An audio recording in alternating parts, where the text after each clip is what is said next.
میں گاؤں میں کم ہی جاتی تھی۔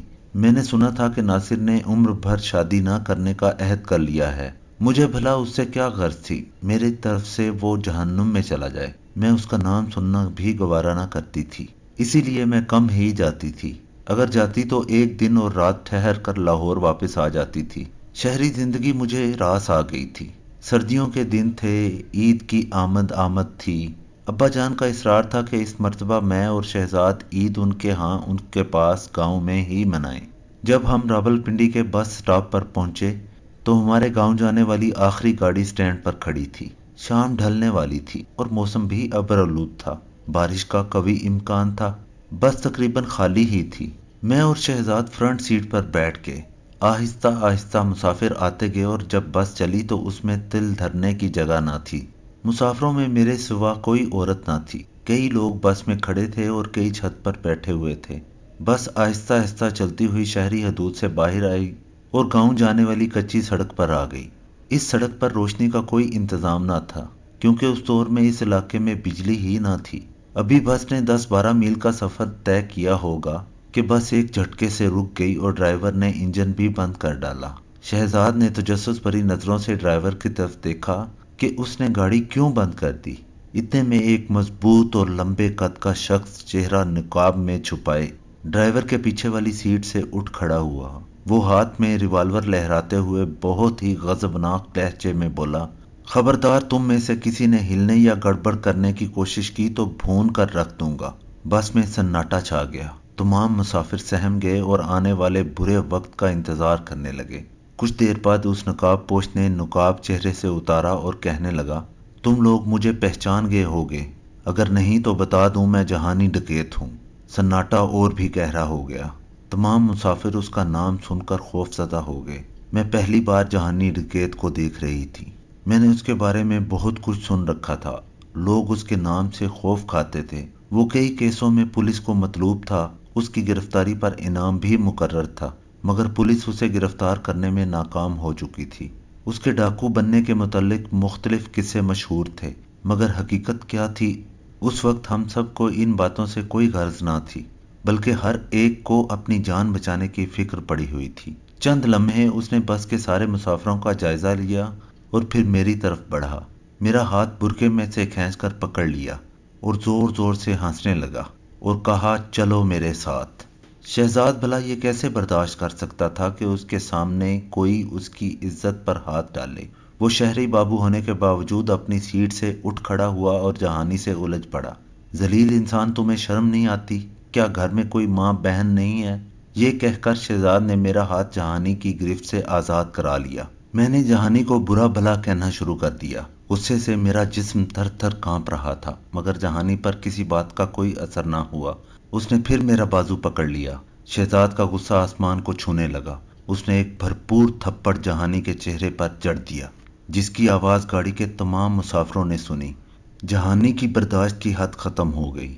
اس نے میرا بازو چھوڑا اور اس نے شہزاد کو گھسیٹ کر بس سے اتار لیا اور بڑی بے دردی سے مارنے لگا۔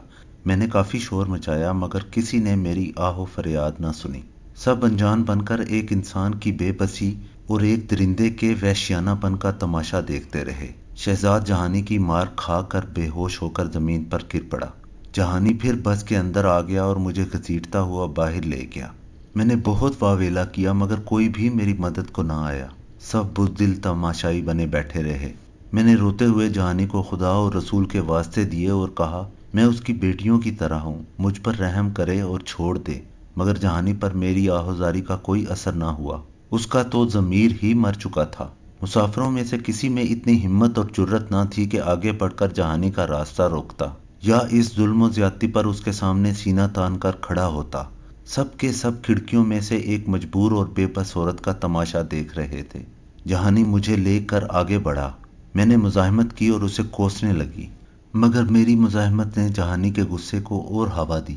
اس نے میرے شہزاد پر گولیاں برسا کر میری آنکھوں کے سامنے ہی مار ڈالا۔ میں لمحوں میں بیوہ ہو گئی۔ میں شہزاد کی لاش سے لپٹ کر رونا چاہتی تھی، مگر جہانی نے مجھے ایسا نہ کرنے دیا۔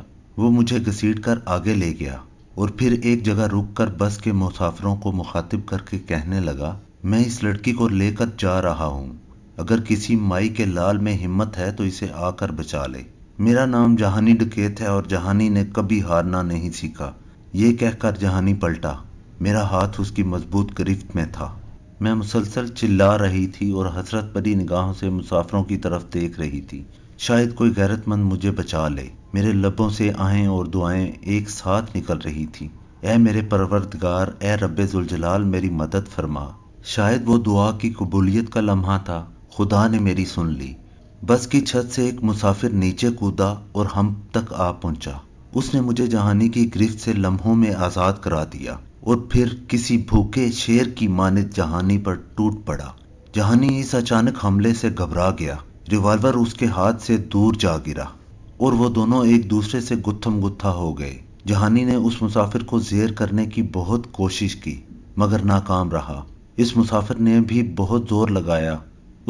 نے بھی بہت زور لگایا مگر جہانی اس کے سامنے چٹان ثابت ہو رہا ہے۔ اس مسافر نے اپنی شلوار کے نیفے سے خنجر نکالا اور جہانی پر پل پڑا۔ دیکھتے ہی دیکھتے اس نے جہانی کے جسم میں کئی سوراخ کر ڈالے۔ وہ بری طرح لہو لہان ہو گیا اور کچھ دیر تڑپ کر زندگی کی قید سے آزاد ہو گیا۔ اب مسافر بس سے نیچے اتر آئے اور اس مسافر کی طرف بڑھے جو ایک طرف بیٹھا ہانپ رہا تھا۔ اس کے جسم پر کئی زخم آئے تھے۔ وہ کسی قدر اندھیرے میں تھا، میں اس کی صورت نہیں دیکھ پائی تھی۔ مشرق کی جانب سے چاند طلوع ہو رہا تھا، ہلکی ہلکی روشنی پھیلنے لگی۔ ایک دو مسافر شہزاد کی لاش کی جانب بڑھے اور کچھ میری طرف آ گئے۔ میں اپنی کلائی پکڑے زمین پر بے سود پڑی تھی، میرے اعصاب چھل ہو چکے تھے، مجھ میں اٹھنے کی تاب ہی نہ تھی۔ ویسے بھی میرے گرد کافی مسافر جمع ہو گئے تھے۔ میں منتظر تھی کہ لوگ مجھے خوشخبری دیں کہ شہزاد زندہ ہے۔ میں لاشعوری طور پر اسے دیکھنے سے کترا رہی تھی، شاید میں خود کو اس کی موت کا یقین نہیں دلانا چاہتی تھی۔ میں اٹھی اور آہستہ آہستہ اس اجنبی مسافر کی طرف بڑھی جو میری خاطر زخمی ہو گیا تھا۔ میں نے اپنا دوپٹہ اتار کر ایک مسافر کو دیا اور کہا کہ یہ اس کے زخموں پر باندھ دو۔ اس مسافر نے دوپٹہ پھاڑ کر اس کے زخموں پر باندھنا شروع کیا تو میں بھی اس کے قریب ہو گئی۔ میں نے اس مسافر کو دیکھا تو میرا وجود زلزلوں کی زد میں آ گیا۔ وہ ناصر تھا، میرا کزن، میرا سابقہ منگیتر۔ میں فوراً ناصر کے قدموں میں جھک گئی۔ میں نے روتے ہوئے کہا، ناصر، میں سمجھتی تھی کہ تمہیں مجھ سے نفرت ہو گئی ہوگی اور تم میری شکل دیکھنا بھی گوارا نہ کرو گے، مگر آج جو کچھ تم نے کیا وہ میں زندگی بھر نہ بھولوں گی۔ ناصر نے میری طرف دیکھا اور کراہتے ہوئے بولا، سلمیٰ، عزتیں سب کی سانجھی ہوتی ہیں۔ یقین کرنا سلمیٰ، مجھے قطعی یہ معلوم نہ تھا کہ جہانی کا شکار ہونے والی لڑکی کون ہے۔ یہ تو مجھے اب پتہ چلا ہے کہ وہ تم ہو۔ سلمیٰ، شاید قدرت کو ہمارا ملن منظور نہ تھا۔ میں قدرت کے فیصلے پر شاکر ہوں۔ تمہاری جگہ کوئی لڑکی بھی ہوتی تو تب بھی میں وہی کچھ کرتا جو اب کیا ہے۔ مجھے اس بات کا افسوس ہے کہ میں تمہارے خامد کو نہیں بچا سکا، شاید تمہاری قسمت میں یہی لکھا تھا۔ یہ کہہ کر ناصر نے میرے سر پر ہاتھ رکھ دیا۔ میری آنکھوں سے تشکر کے آنسو بہہ نکلے۔ وہ میرا ہاتھ پکڑ کر شہزاد کے پاس لے آیا اور تب میں وہ خوفناک منظر دیکھنے پر مجبور ہو گئی جس سے میں آنکھیں چرا رہی تھی۔ شہزاد لہو لہان تھے اور ان کی ویران آنکھوں میں جیسے تشکر بھرا ہوا تھا۔ مجھے یوں لگا جیسے وہ ناصر کے شکر گزار ہوں کہ اس نے ان کی عزت لٹنے سے بچا لی۔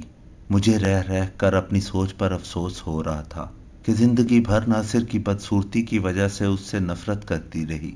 میں نے اس کے کردار کی خوبصورتی پر توجہ نہ دی۔ آج مجھے پتہ چلا کہ گاؤں کے سبھی لوگ اس کی تعریفیں کیوں کرتے تھے۔ وہ واقعی تعریف کے قابل تھا۔ ناصر پر مقدمہ چلا مگر جلد ہی اسے نہ صرف بری کر دیا گیا بلکہ تعریفی اسناد اور انعام سے بھی نوازا گیا۔ جب ان حالات کا علم میرے والدین کو ہوا تو ان کے سر بھی ناصر کی عظمت کے سامنے جھک گئے۔ میرے ابا نے ناصر کے والد سے معافی مانگ لی۔ برسوں بعد بھائیوں میں خود بخود صلح ہو گئی۔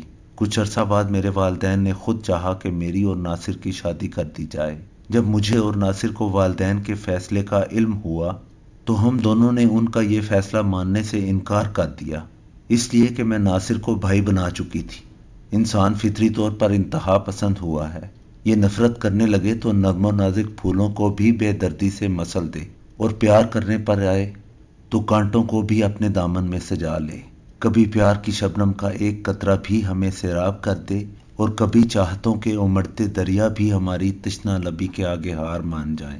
بدگمانی کی کیفیت لگے تو اپنا بھی بیگانہ لگے، اور خوشگمانی ہو تو دشمن کو بھی اپنا رفیق سمجھ کر گلے سے لگا لیں۔ سو اب میں اس فخر میں رہنا چاہتی تھی کہ میں ایک غیرت مند بھائی کی بہن ہوں، میرا کوئی بھائی جو نہیں تھا۔